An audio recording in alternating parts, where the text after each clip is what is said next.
We continue our sermon series of Thriving in the Valleys. Today we're going to talk about thriving through the valleys through prayer and perseverance. Scripture references Daniel 6. What if prayer were suddenly outlawed tomorrow?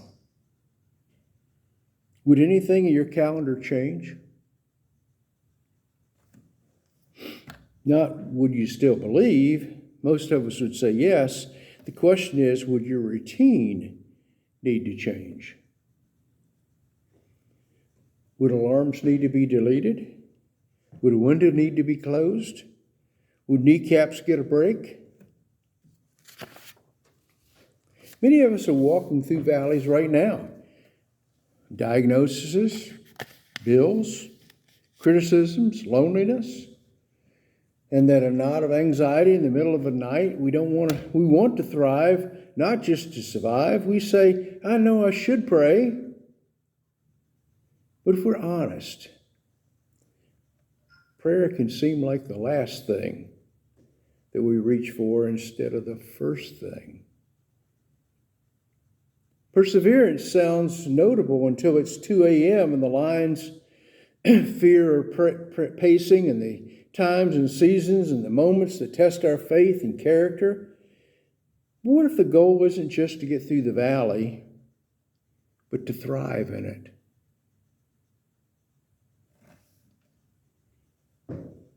The life of Daniel in the Old Testament was often a powerful blueprint for doing just that. He was a man who faced an impossible situation, yet he didn't just survive, he emerged stronger. Life teaches us that adversity exposes our ingrained habits. When Daniel faced one of the deepest, darkest valleys of his life, what did Daniel do? Daniel didn't just rise to the occasion, he returned to his patterns, and God met him there. Daniel isn't a teenager anymore. He's an older man serving under a new administration. Darius set up 120 satraps over the empire and puts 3 administrators over them. Daniel outshines them all, and jealous colleagues can't find any corruption, so they weaponize his faith. Let's make prayer illegal, except to the king, for 30 days. It's a political maneuvering with teeth. The law of the Medes and Persians can't be revoked once it's made. This isn't a bad day at the office. It's a den full of lions and a stone waiting to be rolled over the opening. The message is titled Thriving Through the Valleys, Prayer and Perseverance, because thriving isn't about escaping hardship. It's about encountering God in the midst of it. And if you've been walking through a valley lately, this is a message for you. Let's see what Daniel does in the midst of the oncoming valley. If you're in a valley, you're not disqualified from thriving. You're perfectly positioned to discover the faithfulness of God. So let's turn to Daniel 6 and watch how prayer and perseverance carry a servant of God through the night and how they can carry you too. So we're going to begin with verses 1 through 5. It pleased Darius to set over the kingdom 120 satraps to be over the whole kingdom, and over these 3 governors, whom Daniel was one, that the satraps might give account to them, so that the king would suffer no loss. Then this Daniel distinguished himself above the governors and satraps because an excellent spirit was in him. And the king gave thought to setting him over the whole realm. So the governors and satraps sought to find some charge against Daniel concerning the kingdom, but they could find no charge of fault, because he was faithful, nor was there any error or fault found in him. Then these men said, We shall not find any charge against this Daniel unless we find it against him concerning the law of his God. Again, Daniel 6, 1 through 5. Which tells us Daniel was a man of faith. So we're going to talk about this in this next point. In the opening verses of this chapter 6, we find Daniel in a position of influence and favor, even in a foreign kingdom. Darius the Mede is setting up a new administration structure for the empire, and Daniel is appointed as one of the 3 administrators over the 120 satraps. Moreover, Daniel distinguishes himself among the other administrators due to his exceptional qualities, prompting the king to consider appointing him over the entire kingdom. Well, it sounds a lot like Joseph, doesn't it? If you remember that story. Here's Daniel. What a man. This is remarkable when you consider Daniel's background. He is a Jewish exile, a foreigner, living in a pagan land, yet his faithfulness, work ethic, and integrity elevate him above his peers. His excellence is not rooted in political ambition, but in spiritual devotion. He doesn't compromise his conviction for the sake of advancement. Daniel thrives because he brings the same faithfulness to his job as he does his walk with God. Verse 3 tells us that Daniel distinguished himself because an excellent spirit was in him. His faith wasn't just private, it shaped his public life. We're told that faith is a private matter and that it should not be put out there in a public arena. Maybe we're afraid to display our faith in public because of the scrutiny or even the ridicule that could hit us as a result of people knowing we follow Jesus. Let me tell you, I relate to this thought. When I worked at Paradigm, everybody knew that I was a Christian. However, for most of those years, I followed the philosophy of not discussing politics or religion. It wasn't because I was afraid to let people know I was a Christian. I just put the professional part of my job as a priority. It wasn't until after I got laid off 18 plus years later that I realized I needed to reorder my priorities. I needed to change my life. Verses 4 and 5 tell us the response others around him. They became jealous of Darius' favor and try to find accusations against him. But they can find no corruption or negligence in him. He is trustworthy, neither corrupt nor careless. The only area where they might feel they can trap him is his faith, because that's the only thing that he holds dearer than the position of safety.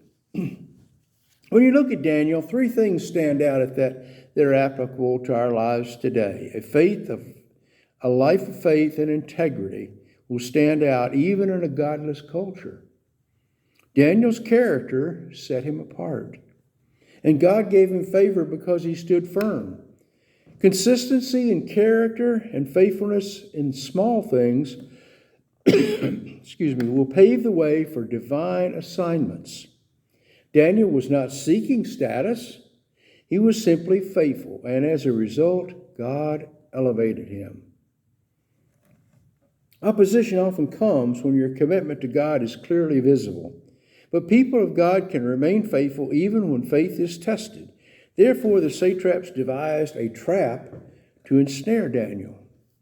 We see this in Daniel 6, verses 6 and 7. So these governors and satraps thronged before the king and said to him, King Darius, live forever. As the governors of all the kingdom, the administrators and satraps, the counselors and advisors have consulted together to establish a royal statute to make a firm decree that whoever petitions any god or man for 30 days except you, O king, shall be cast into the den of lions. Wow. King Darius signed the decree, and according to the laws of the Medes and the Persians, this law could not be revoked under any circumstance. It looks like Daniel will need to make a decision. We need to be careful not to make decisions out of fear. What will he do? Well, Daniel 6:10 tells us. Now Daniel knew that the writing was signed. He went home, and in his upper room, with his windows open toward Jerusalem, he knelt down on his knees 3 times that day and prayed and gave thanks before his God, as was his custom since the early days. Again, Daniel 6:10. So the second point was, Daniel was just being Daniel. The law was a political trap, a decree designed specifically to prevent Daniel from praying to his God for 30 days. The consequences were clear and deadly. His enemies couldn't attack his professional life, so they attacked his spiritual life. They crafted a law that on the surface looked like a decree honoring the king, but in reality it was a direct assault on Daniel's core identity. This shows us that opposition to our faith can come in many different forms. Sometimes it's a direct confrontation. Other times it's cleverly designed as a social pressure meant to force us to compromise. This verse is the heart of Daniel's spiritual resilience. When Daniel learns that the decree has been signed, an irreversible law that anyone who prays to any god or human apart from King Darius over the next 30 days will be thrown in the lion's den. He does not panic.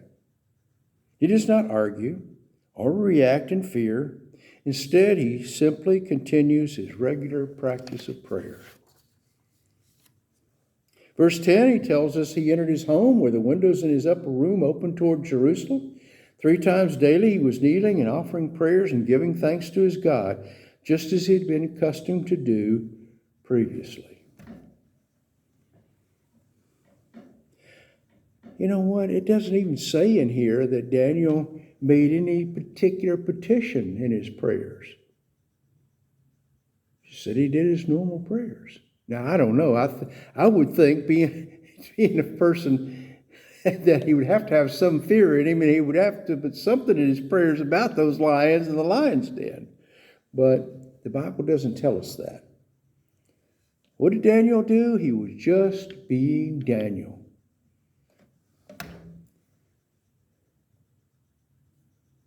That's a good thing, isn't it? What if somebody said, Howard was just being Howard, and that meant a faithful man? David was just being David, a great man, follower of God, loved Jesus. Boy, that'd be good, wouldn't it? Notice what Daniel's actions are not new to him. This phrase, just as he had done before, is key. Daniel didn't begin to pray because of the crisis. You know, you rush through life and forget to pray, and all of a sudden, oh, well, crisis, I better pray to God now. Daniel did what he always did. He didn't stop praying because of the threat. And he didn't start because of the threat. Prayer was not a reaction to hardship. It was a way of life. I remember a few years ago, my family and I decided we'd start praying at the restaurants when we went out to eat. We do that to this day, even Alex and I do. And, you know, it's just something that it's part of who we are and what we do. Prayer isn't a reaction to hardship. It was a way of life. In the moments of challenge, he was simply being who he always was, a man of prayer. And, you know, even at that, I have to admit, I confess to you today, I don't pray near as much as I need to. I need to set more time apart for prayer. I need to commune with God even more than I do. And I'm trying to think of ways to do that, just to get that habit going. And that's my next point. Hello. Spiritual habits are anchors. If you have a habit of prayer every day, it can be an anchor for you in a storm. It can be an anchor for you in times of stress. Daniel's prayer life was so ingrained that even a death threat couldn't shake it. Second, we see that consistency is courage. Daniel didn't need a new strategy. He just needed to stay faithful. Just do what I always do. That needs to be me. That needs to be you. So you do what you always do in your relationship to God and the world around you. The third key we can see is that a public pressure reveals private priorities. Daniel's response was shaped by years of quiet devotion. What do I do instinctively when pressure hits? Do I panic? Do I post or pray? You know, how many people in today's society, the things I've noticed, they get all upset over something in life, things challenge them.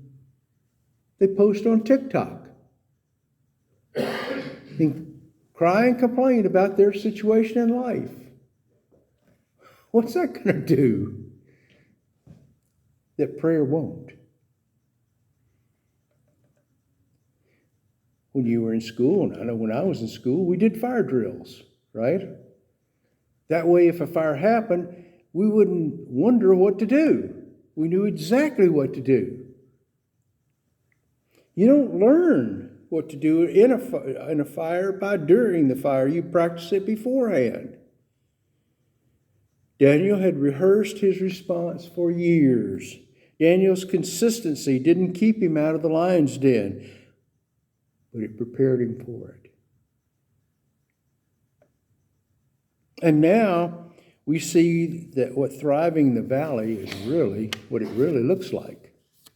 Daniel 6:16 through 23. So the king gave the command, and they brought Daniel and cast him into the den of lions. But the king spoke, saying to Daniel, "Your God, whom you serve continually, he will deliver you." And then a stone was brought and laid over the mouth of the den.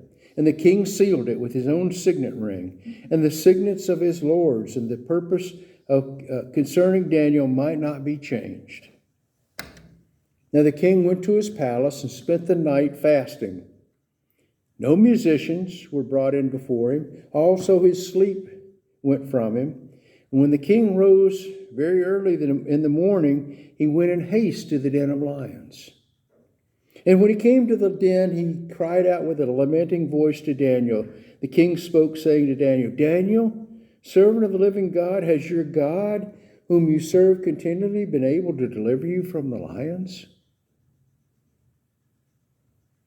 Then Daniel said to the king, "O king, live forever. My God sent his angels and shut the lions' mouths, so that they have not hurt me, because I was found innocent before him. And also, O king, I have done no wrong before you." Now the king was exceedingly glad for him, and commanded that he should take Daniel up from the den. And so Daniel was taken up out of the den, and no injury whatever was found on him, because he believed in his God. Again, Daniel 6:16 through 23. Brings us to our next point. Daniel thriving in the valley of the lion's den. Daniel is cast into the lion's den not as a consequence of wrongdoing, but as a result of righteousness. Verse 16 shows that King Darius reluctantly giving the order and consoling Daniel, saying, "Your God, whom you continually serve, will rescue you."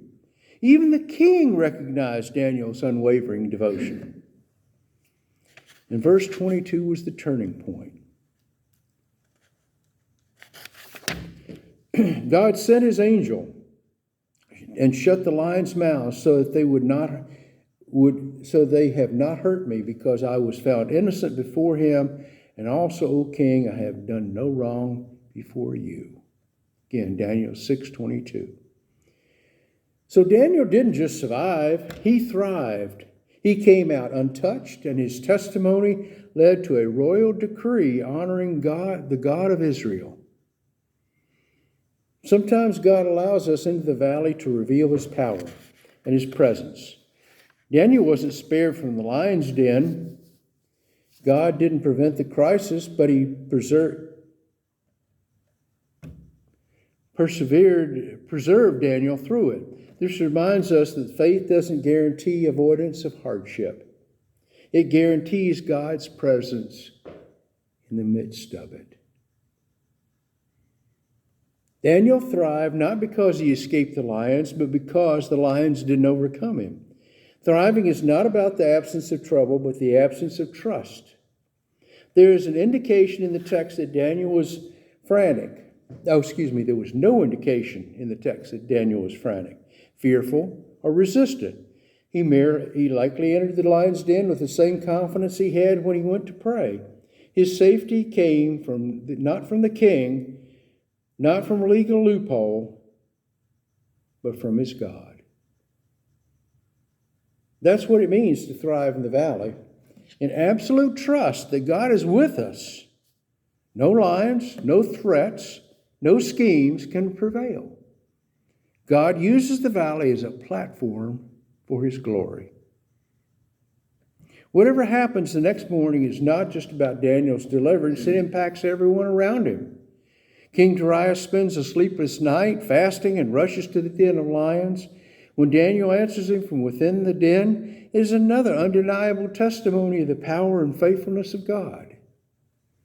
Your valley can become someone else's revelation, just like it was for Darius. Darius issues a new decree, recognizing and honoring the God of Daniel, declaring that he is the living God who endures forever. What an incredible testimony. That through faith, perseverance, and constant prayer, an entire kingdom is introduced to the sovereignty and power of the high God. Daniel's valley didn't just glorify God in his own life, it became a witness to the watching world. Before we close, though, let's not forget those poor hungry lions.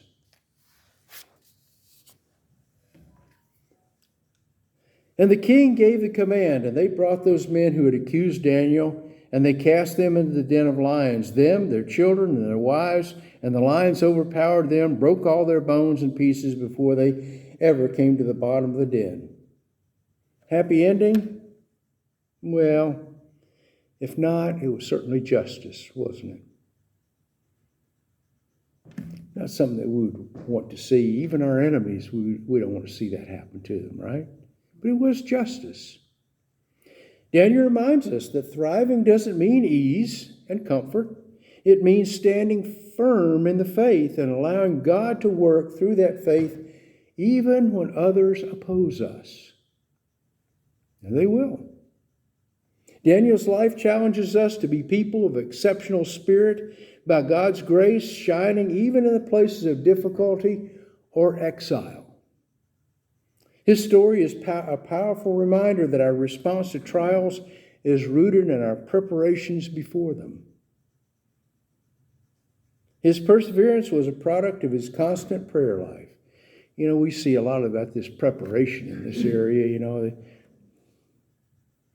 the first day of June or right before that, people always talk about preparing for the hurricanes, right? Get so much water, get so much food, get so this, get that, make sure you have this, make sure you have that. For preparation. Even the Boy Scouts motto, be prepared, right? Well, it's good. It comes from the Bible. Be prepared.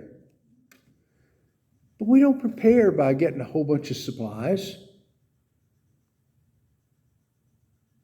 We don't prepare by mapping our way on the map to which way we're going to escape.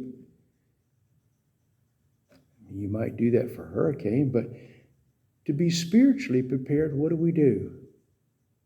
Live a faithful life. Let God do his thing. We can also thrive in our valleys when we make prayer a consistent non-negotiable part of our lives, no matter the circumstances. Whatever your need this morning, will you come forward as we stand and sing the song of invitation?